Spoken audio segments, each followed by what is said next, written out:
আসসালামু আলাইকুম। আমি আজকে মাছ রান্না করব। এটা মাছ পাতুরি, আচারি মাছ পাতুরি। এই রেসিপিটা খুবই টেস্টি হয়, আপনারা তৈরি করে দেখবেন, খুবই টেস্টি হয়। কি সুন্দর হয়েছে দেখেন, দেখতেও কিন্তু অনেক সুন্দর, গ্রেভিটাও কি সুন্দর হয়েছে। আর ভালো লাগলে অবশ্যই সম্পূর্ণ ভিডিওটা দেখে লাইক, কমেন্ট ও সাবস্ক্রাইব করে পাশে থাকবেন। তাহলে শুরু করি। আমি প্রথমে মৌরি দিয়ে দিলাম, হাফ টেবিল চামচ মেথিও এরকমই, জিরা সেটাও হাফ টেবিল চামচ। এখন একটু হালকা ভেজে নিব।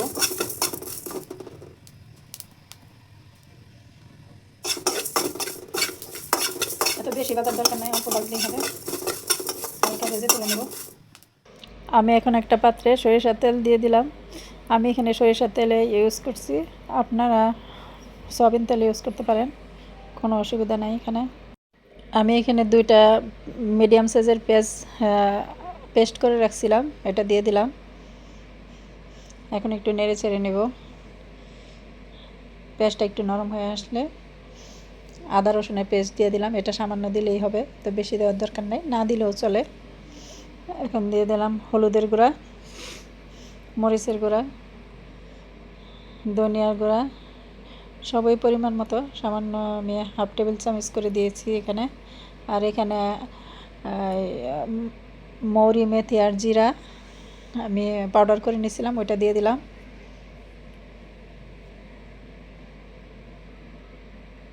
এখন দিয়ে দেব লবণ। লবণটাও টেস্ট অনুযায়ী দিতে হবে। এই তো একটু নেড়ে চেড়ে নিলাম। এখন এখানে 2টা টমেটো পেস্ট করে রাখা হয়েছিল, ওইটা দিয়ে দিলাম। টমেটোটা দিলে একটু ভালো, না দিলেও চলে। দিয়ে দিলাম সামান্য পানি।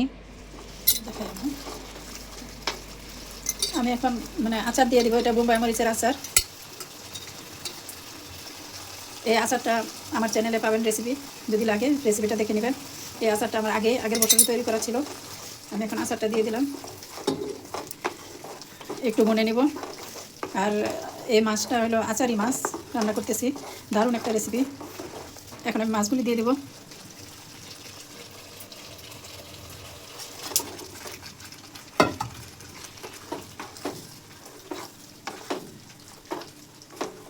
মাছগুলি ভালো করে ভুনে নিতে হবে, এরকম উল্টা পাল্টা করে নেড়ে, মশলাটা যাতে মাছে ঢুকতে পারে এই জন্য ভালো করে নেড়ে চেড়ে নিতে হবে। এই তো মশলাগুলি মিশিয়ে নিচ্ছি ভালো করে নেড়ে চেড়ে। আর আমি অফ ক্যামেরায় আরও 1 চামচ আচার দিয়ে দিছি, আপনারা টেস্ট অনুযায়ী দিবেন, কম বেশি দিতে পারেন। আমি আর একটু পানি দিয়ে দিচ্ছি।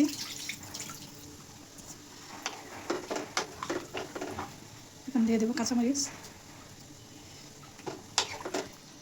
এখন আমি ডেকে দিব।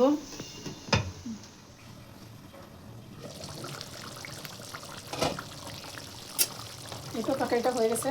আর এত সুন্দর স্মেল আসতেছে, বিশেষ করে বোম্বাই মরিচের আচারের স্মেলটা বুঝাইতে পারবো না আপনাদেরকে, এত সুন্দর একটা স্মেল, কি সুন্দর যে এরোমাটা। আর এখন আমি একটু ধনিয়া পাতা দিয়ে দেবো।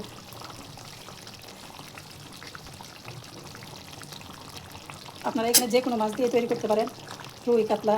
আমি এটা পাঙ্গাস মাছ দিয়ে তৈরি করছি।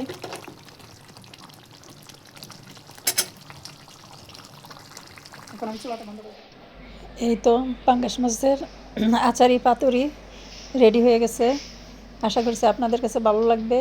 দেখেন দেখতে কি সুন্দর হয়েছে, খেতেও সেই মজার হয়ে। এটা ভাত দিয়ে খেলে সবচেয়ে ভালো, ভাত পোলাও যে কোনো কিছু দিয়ে খেতে পারেন। দেখেন গ্রেভিটাও কত সুন্দর হয়েছে।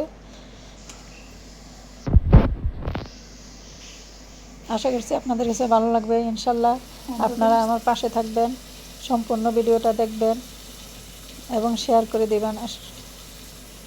তাহলে আজকের মতো আল্লাহ হাফেজ।